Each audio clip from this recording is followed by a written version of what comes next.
출애굽기 21장 1절부터 11절에 있는 말씀으로 큐티인 제목은 차별이 없으신 하나님입니다. 21장부터 선포되는 법을 법규라고 부릅니다. 법규라고 하는 말은 원래 법정에서 판결을 의미하는 데 사용되다가 일반적인 준법 정신을 뜻하는 말이 되었죠. 하나님은 모세에게 이 모든 법규를 공포하라고 명령하시므로 이 법들이 이스라엘 사회의 일부 전문가들을 위한 법이 아니라 모든 사람의 특권이자 의무임을 강조합니다. 종을 위한 법을 다루고 있는 1절부터 11절 단락은 노예 소유의 정당성과 그 한계를 잘 보여줍니다.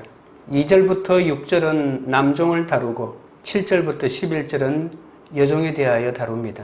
고대 근동에는 종이 보편화하였습니다.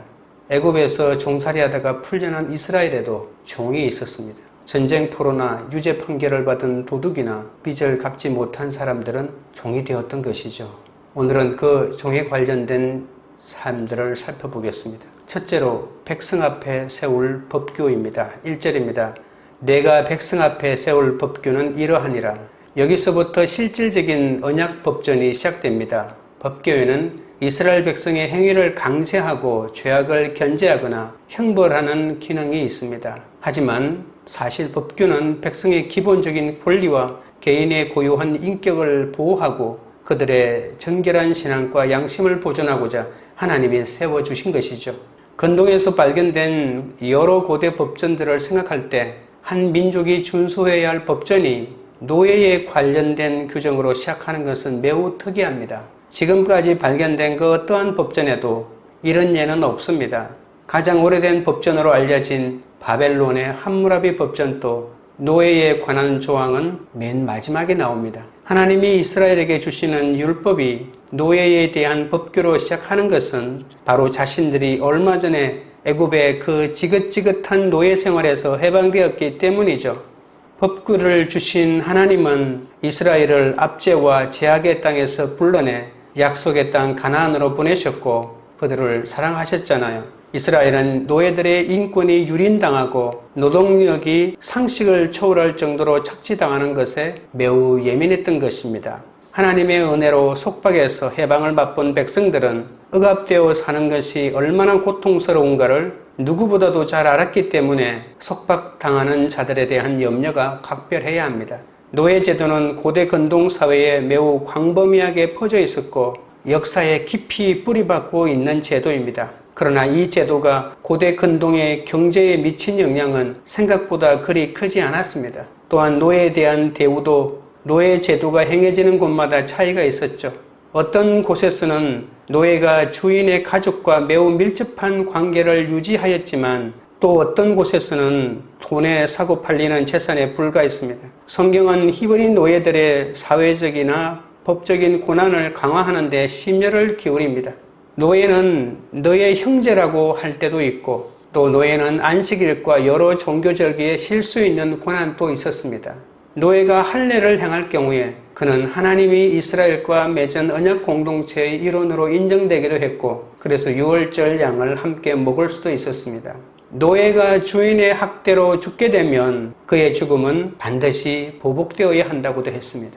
주인의 폭행으로 다리를 잃거나 심지어 치아 하나를 잃어도 자동으로 자유를 얻게 되었습니다. 도망친 노예는 결코 강제로 다시 끌려올 수 없었고 학대로부터 보호받을 수 있는 권리가 있었고 어디든 본인이 원하는 곳에서 살 수 있는 고난도 있었습니다. 그리고 노예는 6년 동안 일하면 7년째 되는 해에는 자유를 얻게 되었죠. 히브리 노예의 인권과 권한이 상당히 높았기에 한 유대 문호는 이스라엘 사회에서 히브리 노예로 사는 것은 주인을 사는 것과 같다는 말이 나올 정도였답니다. 하나님이 주신 법규는 근본적으로 이스라엘을 향한 하나님의 사랑에 기초합니다. 성도는 나를 괴롭히려는 율법이 아니라 그 뒤에 숨겨진 하나님의 사랑을 발견할 수 있어야 하는 것이죠. 주경 질문 드립니다. 말씀대로 살기를 괴로워합니까? 아니면 그 뒤에 숨은 하나님의 사랑과 보호하심을 느끼며 감사합니까? 둘째는 남종에 대한 법규입니다. 2절입니다. 내가 히브리 종을 사면 그는 6해 동안 섬길 것이요 7째 해에는 몸값을 물지 않고 나가 자유인이 될 것이며 히브리 종은 같은 이스라엘 사람일까요? 아니면 주전 2000년대에 고대 근동의 여러 사회에서 법적으로 사회적으로 소외당하던 계층을 가리키는 말일까요? 경제적인 어려움 때문에 스스로 노예가 된 사람들도 이 계층에 포함됩니다.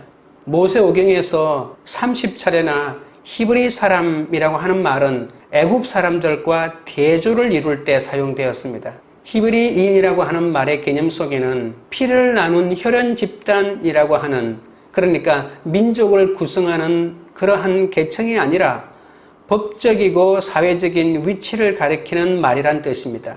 히브리인이란 말 자체가 법적으로 완전한 권리를 지니지 못하고 종속적인 봉사를 하는 사회 밑바닥에 있는 천민들을 가리키는 말이라는 뜻이죠. 고대 이스라엘은 경제적으로 어려운 일을 당하거나 생계가 어려운 사람들이 종종 스스로 노예가 되어서 조금이나마 안정을 찾기도 했다는 것입니다.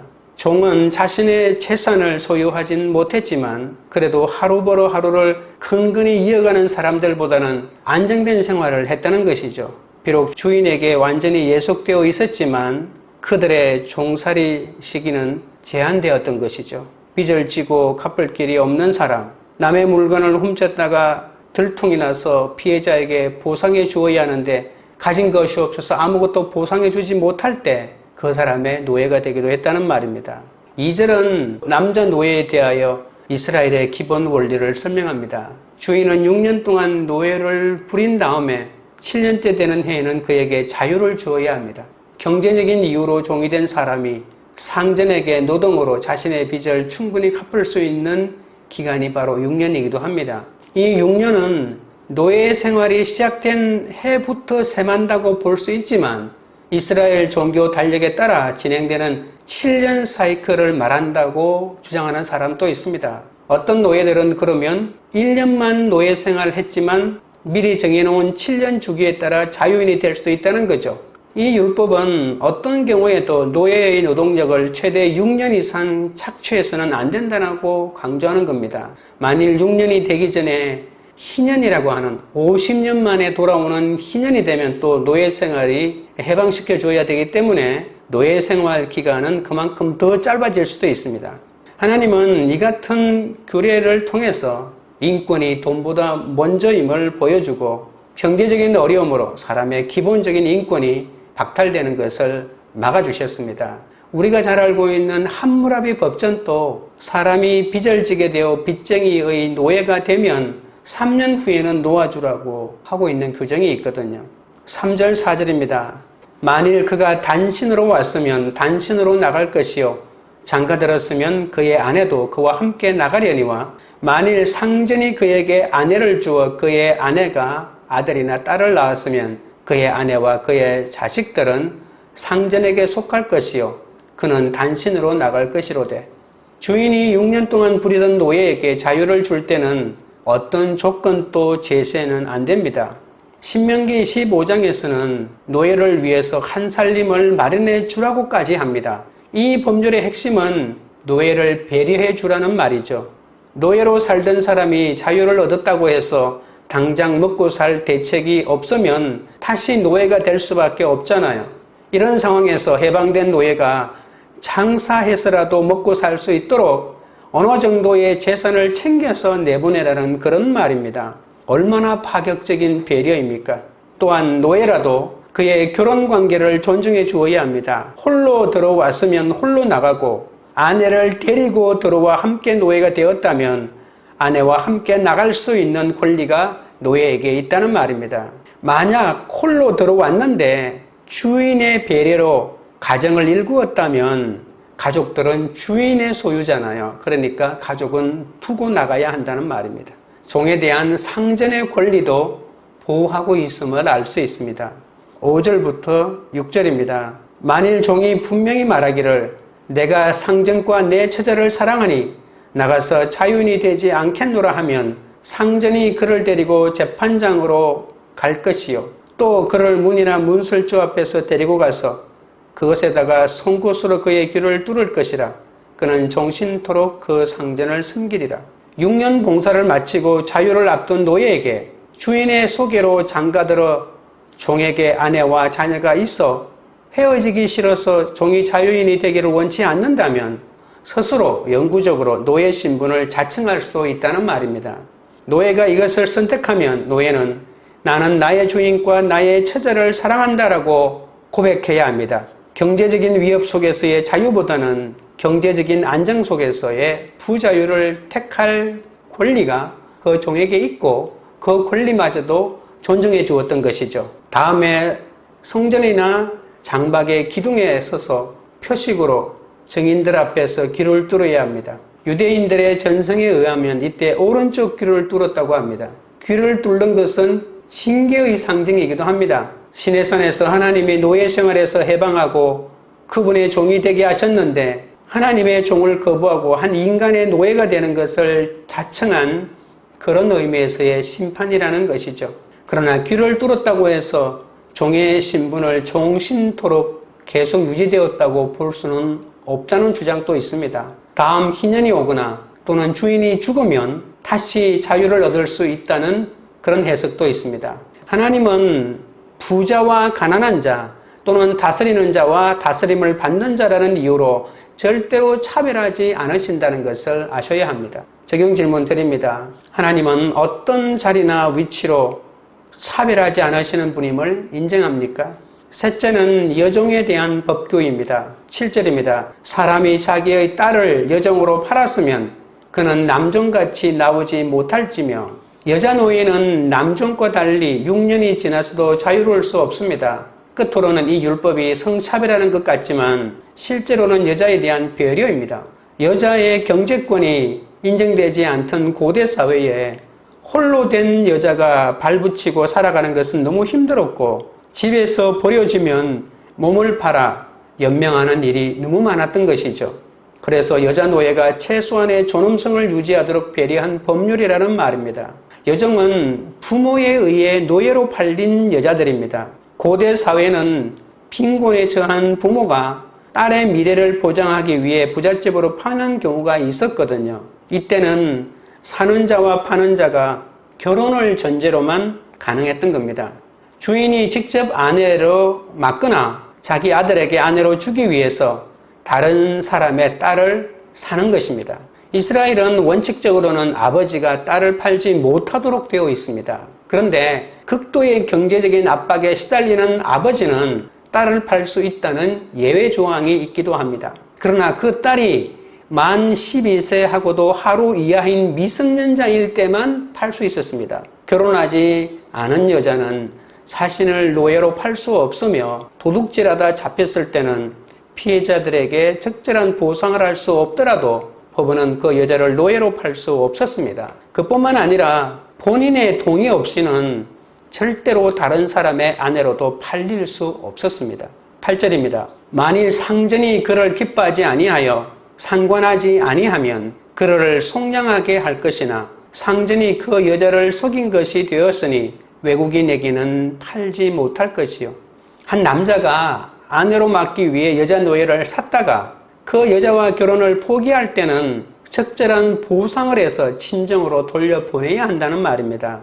여자를 돌려보내는 시점이 주인이 여자와 성관계를 갖기 전인지 아닌지는 분명하지 않습니다. 8절에 상관하지 아니하면은 그렇게 해석할 것인지 또는 다르게 해석할 것인지 그 여지가 있기 때문이죠. 여자를 결혼의 전제로 샀지만 그 결혼이 더 이상 유지되지 않았다면 보상해 주어야 한다는 말입니다.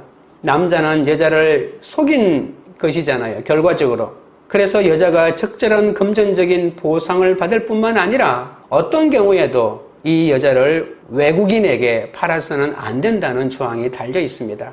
9절 10절입니다. 만일 그를 자기 아들에게 주기로 하였으면 그를 딸같이 대우할 것이요 만일 상전이 다른 여자에게 장가들지라도 그 여자의 음식과 의복과 동침하는 것은 끊지 말 것이요 한 남자가 여자 노예를 며느리로 삼기 위해 샀다면 그 여자를 딸처럼 대해 주어야 한다는 말입니다.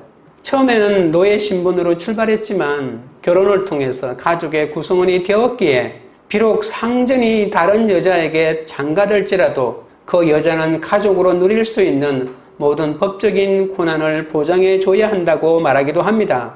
한 남자가 여자 노예를 아내로 맞았다가 세월이 지나 그는 그 여자를 즐거워하지 않고 다른 여자 노예를 아내로 구할 때는 이 남자는 첫 번째 아내에 대한 책임과 의무를 죽는 날까지 다해야 한다고도 말합니다. 남편의 의무는 아내에게 먹을 것과 입을 것과 비록 새로운 아내가 생겼다 할지라도 옛날에 그 아내에게 부부관계는 계속해야 한다고 말하는 것이죠. 이 율법은 고대 근동의 어떤 법전에서도 찾아볼 수 없는 너무나도 독특한 법입니다. 여자는 남편을 통해 성적인 욕구를 만족시킬 권리가 있다는 것을 당당하게 이렇게 밝히고 있는 것이죠. 비록 그것이 내 남편이었던 사람이 다른 여자를 구했다 할지라도 그 권리는 여전히 그 여자에게 있다는 말입니다. 11절입니다. 그가 이 세 가지를 시행하지 아니하면 여자는 속전을 내지 않고 거저 나가게 할 것이니라. 남편이 음식과 의복과 동침이라고 하는 이 세 가지 의무를 꺼려하면 주인은 그 여자를 아무런 조건 없이 어떤 몸값도 받지 않고 자유인으로 내보내야 합니다. 아무리 종으로 팔려왔다 해도 그 자존감을 박탈해서는 안 된다는 말이죠. 이스라엘의 여자 노예에 관한 법은 착취와 억압이 아니라 노예의 인권 존중과 권리를 보호해주기 위한 것입니다. 남종에 비해 여종에게 더 많은 제약이 있는 것처럼 보이지만 당시 고대 근동 사회에서 여종이 보호받지 못하는 존재였다는 것을 생각한다면 이는 하나님이 여종에게 인격적인 대우를 하도록 명령하고 있다는 것을 우리가 알 수가 있고 그 내용이 그 당시 사회에서는 매우 파격적인 내용을 담고 있다는 것도 알 수 있습니다. 아무리 경제적인 어려움에 놓였어도 사람으로서의 권리와 또 하나님의 형상을 지닌 인간의 존엄성이 무시되어서는 안 됩니다. 하나님은 사회에서 힘없는 사람들이 사람답게 살 수 있도록 지키고 도우시는 분이십니다. 약자를 대하는 것이 곧 하나님을 대하는 것 아니겠습니까? 때로는 우리가 이해하지 못하는 이 말씀의 기준과 적용이 있을 수도 있습니다. 하지만 이 모든 것은 지금은 이해되지 않지만 오히려 나를 위한 하나님의 보호하심이라는 것을 깨달을 수가 있습니다. 적용 질문 드립니다. 이해할 수 없는 말씀과 적용이 나를 보호하시는 하나님의 섭리임을 깨달은 적이 있습니까? 기도드리겠습니다. 하나님 아버지, 하나님이 주신 법규는 근본적으로 이스라엘을 향한 하나님의 사랑이라고 했습니다. 저는 세상은 너무나 편하게 잘 살고 있는데 나는 말씀대로 살아야 하는 것이 억울하다며 불평한 적도 많습니다. 용서하여 주시옵소서. 율법이 나를 강제하고 괴롭히는 올가매는 기준이 아니라 하나님의 사랑과 보호하심인 것을 깨닫게 하시고 나를 괴롭히려는 율법이 아니라 그 율법 뒤에 숨겨진 하나님의 사랑마저 깨달을 수 있도록 인도하여 주시옵소서. 하나님은 부자와 가난한 자, 다스리는 자와 다스림을 받는 자라는 이유로 절대로 차별하지 않으신다고 하셨습니다. 치위 구하를 막론하고 차별 없이 주시는 하나님의 법교인 말씀을 언제나 기억하게 하시고 힘없고 약한 자들을 함부로 차별하지 않고 하나님의 형상이 그 속에 있음을 기억하고 귀하게 대할 수 있도록 은혜 내려 주시옵소서. 때로는 우리가 이해되지 못하는 말씀의 기준과 적용이 있을 수 있다고 했습니다. 그러나 그 모든 말씀이 우리를 올바르고 안전한 길로 인도하시려는 하나님의 보호하심을 잊지 말라고 하셨습니다. 오늘 하루도 우리에게 허락하신 자리의 경계를 잘 지켜 행할 수 있도록 인도하여 주시옵소서. 광교리들 교회가 말씀대로 살기를 괴로워도 말씀 뒤에 숨은 하나님의 사랑과 보호하심을 느끼며 감싸는 공동체가 되게 하옵소서. 하나님은 어떤 자리나 위치로 차별하지 않으시는 분임을 인정하는 공동체가 되게 하옵소서. 이해할 수 없는 말씀과 적용이 우리를 보호하시는 하나님의 섭리임을 깨달아 사람을 차별하지 않고 언제나 말씀대로 믿고 살고 누리는 그런 공동체가 되도록 역사하여 주시옵소서. 예수 그리스도 이름으로 기도드리옵나이다. 아멘.